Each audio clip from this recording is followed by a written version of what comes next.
మీ business ఏదైనా మీ ఊర్లో promotion చేయాలంటే అది సుమన్ టీవీతోనే సాధ్యం. ఇప్పుడే సంప్రదించండి. శుక్లాంబరధరం విష్ణు శశివర్ణం చతుర్భుజం ప్రసన్నవదనం ధ్యాయే సర్వ విఘ్నోపశాంతయే. శ్రీరామ పరబ్రహ్మణే నమః. నా స్వీయ రచనైనటువంటి శ్రీరామచరితాంబుధిలోని బాలాకాండలో సీతా స్వయంవరం ఘట్టం. అరుణోదయానికి ముందే మంగళనాద స్వరాలు రాజధాని అంతట శ్రవణానందంబుగా మారు మ్రోగే. వేద మంత్రోచ్చరణలతోడ బ్రాహ్మణోత్తములు శివధను పూజాధికములు శిష్టముగా చేసినారు. పసిడి మెరుగుల చందనంపు వేదిక మీద శివచాపము నుంచి 1000 సేనలు భద్రంగా తెచ్చి సభా మధ్యంబున నుంచి ఎత్తైన రత్న సింహాసనంబున జనక మహారాజు ఆసీనుడు కాగా సభకిరువైపుల కనకాసనంబుల దృష్టించిరి శ్రేష్ఠులు సభాసదులు. జలతారు తెరల మాటునాసీనులైరి అంతఃపుర స్త్రీ జనావళి ముత్యాలు పొదిగిన ముద్దు సింహాసనంబు సీతకై వేసినారు. రాజశ్రేష్ఠులందరూ వరుసన ఉపతిష్ఠులైరి ఎందరెందరూ వచ్చి ముందు పీఠాలు పొందిరి. సీత మనమున నిలిచిన రాముడి ఇంకేలరాడనిచున్. మిథిలాధిపతి జనకు కడకలియ చూసి సభనంతనొక్కసారి. బ్రాహ్మణోత్తములొక వైపు బంధుజనములొక వైపు పుర ప్రముఖులొక వైపు పురజనులొక వైపు సభ అంతా కూడా నిశ్శబ్దంగా నడుస్తోంది. అనేకమైనటువంటి సేనా బలగం 100 మంది ఆ తాళ్లను భుజాలకు వేసుకొని బరువైనటువంటి ఆ శివచాపాన్ని పూజా మందిరం నుండి లాక్కుంటూ చందనం బల్ల మీద ఒక గీరల బల్ల మీద ఉన్నటువంటి శివచాపాన్ని శివధనుస్సును 100 మంది సైనికులు వెనకండి నెట్టుతున్నారు. 100 మంది ముందుకు లాగుతున్నారు. అలాగా చాలా భారంగా తెచ్చి సభా మధ్యంబన ఉంచారు. అందరూ కూడా ఒక్కసారిగా లేచి శివధనువుకు వినయంగా నమస్కరించారు. జనక మహారాజు ఎత్తైన ఉన్నతాసనం మీద కూర్చొని సభకి ఇరువైపులా చూస్తున్నాడు. ఎందరెందరో రాజులు వస్తున్నారు. ఆ పైన అంతఃపురంలో పై వరుసలో జలతారు ఒక పలుచని తెరల వెనుక అంతఃపుర రాణులందరూ కూర్చున్నారు. మునిపత్నందరూ కూర్చున్నారు. మన సీతమ్మ తల్లి కోసం రత్న సింహాసనాన్ని వేశారు.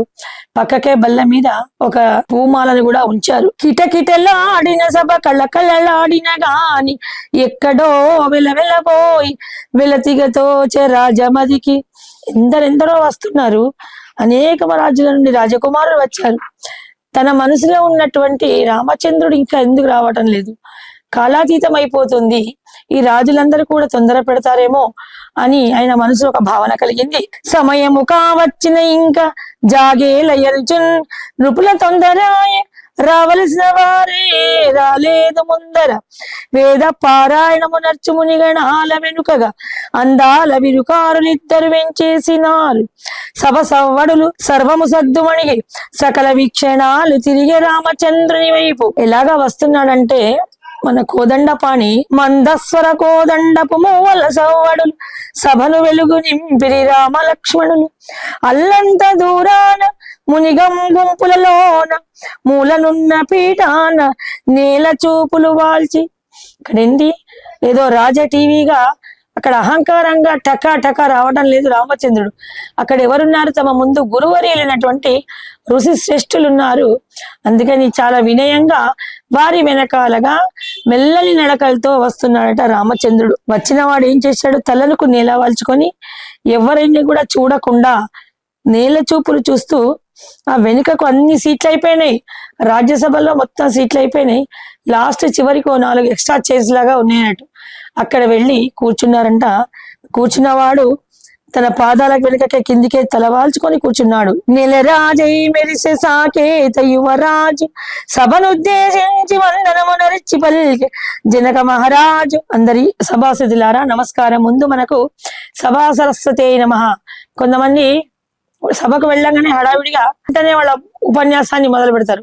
అట్లా కాకుండా అక్కడ అధ్యక్షతగా ఎవరున్నారో ఆ సభ పీఠాధిపతులు, పీఠం మీద ఉన్నటువంటి వాళ్ళకి ముందుగా కింద తల వంచి వినయంగా నమస్కరించి ఓం సభా సరస్వతి నమః. సభలో చాలా విజ్ఞులు, విజ్ఞాన దాతలు ఉన్నారు కాబట్టి, విద్యా దాతలు, ఉపాధ్యాయులు, పెద్ద వాళ్ళు, వేద పండితులు ఉంటారు కాబట్టి అక్కడ సరస్వతి నిక్షిప్తమై ఉంటుంది మానవాకారం. అందుకే అందరూ ముందు సభను ఉద్దేశించి సభాసదికులకు నమస్కారం లేక సభా సరస్వతి నమః, ఆ నమఃలోనే నమస్కారం ఉంటుంది. అలాగా చెప్పి తాము చెప్పాల్సినది ఏదో ప్రారంభించాలి.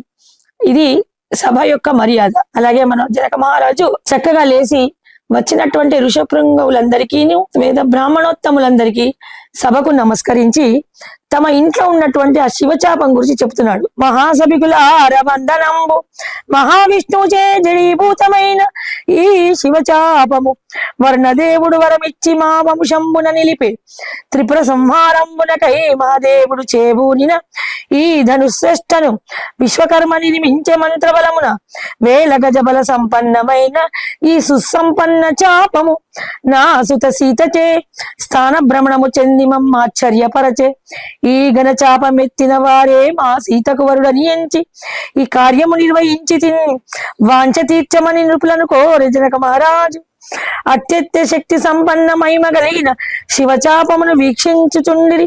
నృపులందరూ అఖిల లోకాల అందము రూపు దాల్చినట్లు తేజోవంతమైన ఒక మెరుపురేగ తళుకులీనగా వరమాల ఇరుకరముల నిడి రామరూపమును మదిని దాచి తలవాల్చి నిలిచే సిగ్గుతోడ సిరికన్యగా. అలాగా ఆమె వరాంగనే అందరి రాజకుమారుల చూపులు, సభలో ఉన్న చూపులు అందరు కూడా సీతమ్మ వైపు వెళ్ళేట. ఆమె ఎలాగో శ్రీరామచంద్రుడు తలవాల్చి నేలను చూస్తూ ఇలా కూర్చున్నాడో, సీతమ్మ తల్లి కూడా తలను నేలకు వాల్చి ఆ ఇరుకరముల ఒక వరమాలను చేబూని అలా అలవోకగా కూర్చున్నదంట.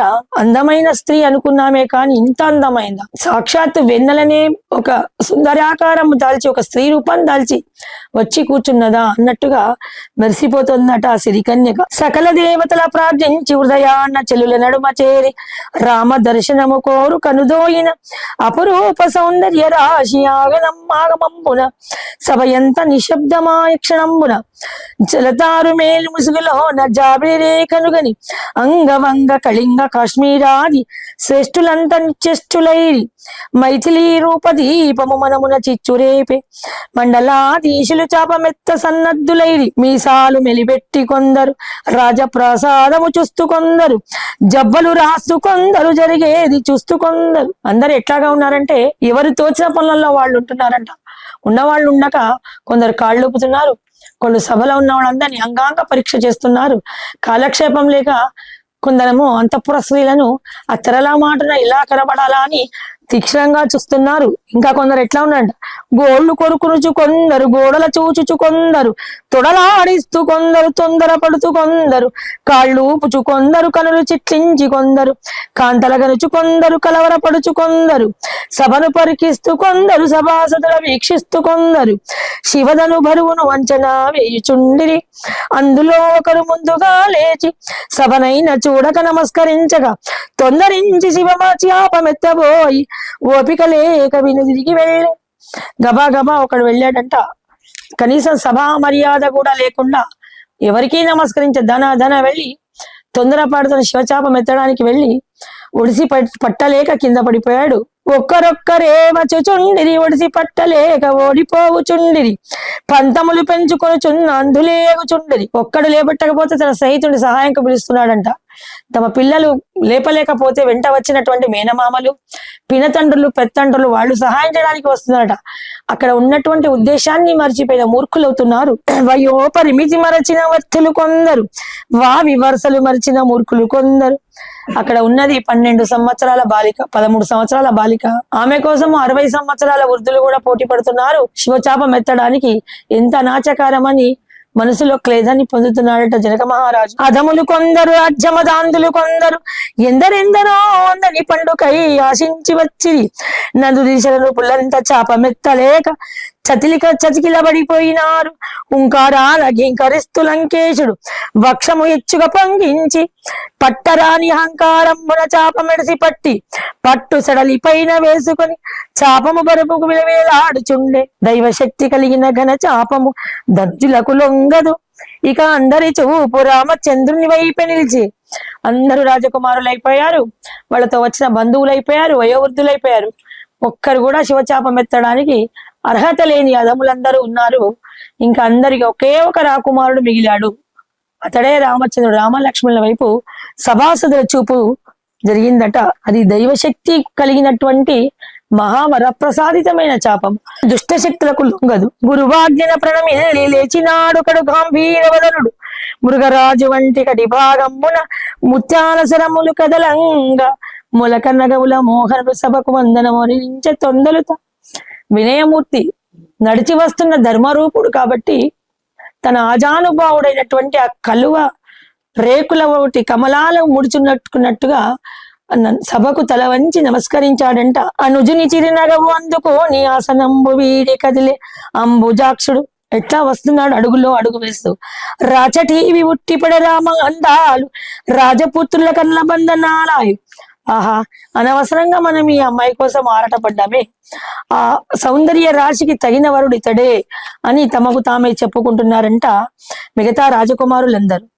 రాజసుతమదిలో నపులకింతల వింత కలవరమాయ.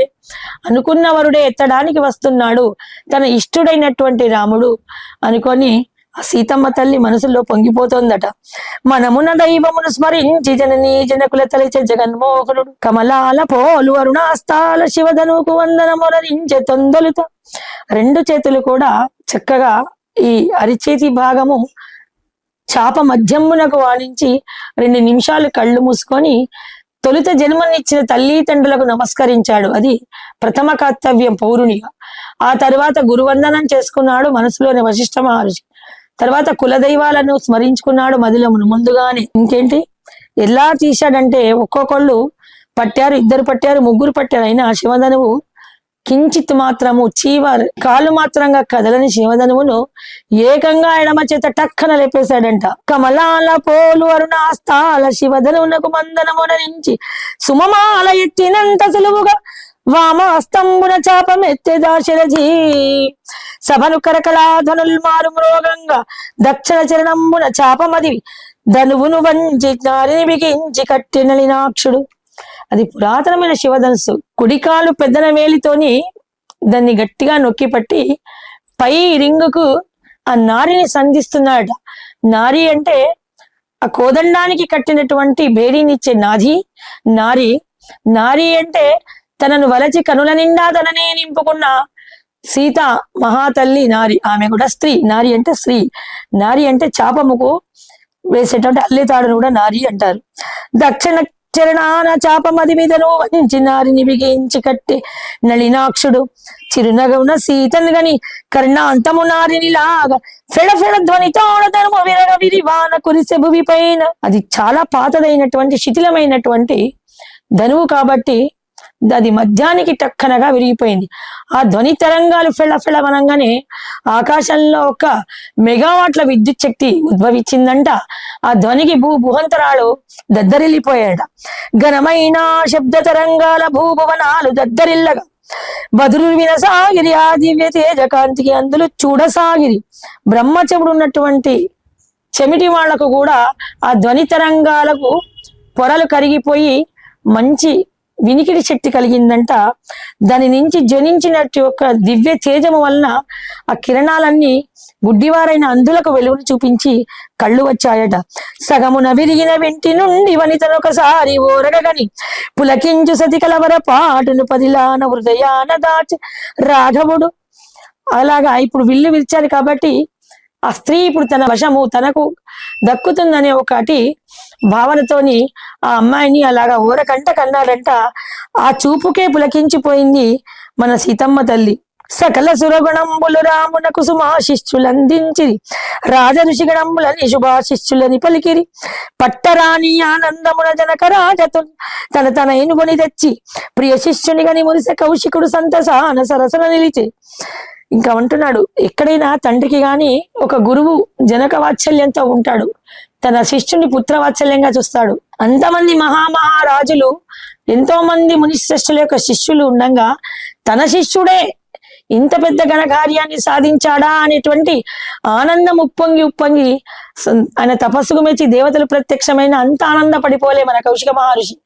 తన రామచంద్రుడు తన ప్రియ శిష్యుడు ఆ వింటిని ఎక్కువబెట్టి విల్లుని విరవంగానే అమితానంద భరితుడయి ఏమంటాడు, భళా రామని వంటిని వీరులు ఈ ధర ఎందులేరయ్యా నిన్ను శిష్యునిగా పొంది తరించి తిన్ అని రాముని ఆలింగన మొరరించే ముదమారగ కౌశిక ఋషి.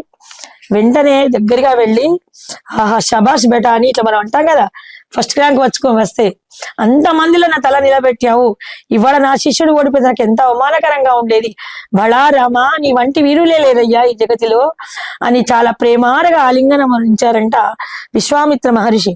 సౌమిత్రి కౌశికల నడిచి వేదిక చేరే కోదండ పాణి మందగమనంబుల భుజము నుండి నేలకు జీరాడు చేలమ్ముల సాగినాడు సాకేతుడు ఆరమోడ్పు కనుల కరంబుల వరమాలనిడి దరిచేరు దేవేరిని సిగ్గు బరువుల వాళ్ళ ముగ్ధమో మునుగన చిరునగవున రాఘవుడు కౌశిక శతానందులు సుశ్రవ్యమైన మంత్రోచ్చరణ జరుపంగా హరినివనమాలాంకృతే చేసి సిరి కన్య పతి చరణాల వ్రాలి చెలిలేవనెత్తి చెంత చేర్చుకునే జలజాక్షుండు అవతారమూర్తుల చూసి చెమర్చె జనక మహారాజు కనులు స్వర్ణరథములు కట్టించి రాజపురోహితుల వెంటనిచ్చి కనక వస్తువు కానుకలెన్న కూర్చి శుభవార్త పంపే అయోధ్యనకు జనక భూపతి రామ లక్ష్మణులకు రాచమర్యాదలు మరింత మెరుగాయి రాజభవనంబులు విడిదిగా చేసి రత్నాసనంబులు వేయించి విరిలు పరచిన అంశతులిక తల్పములు కనలు చెదిరిపోవు కమనీయ సౌకర్యములు సమకూర్చిరి.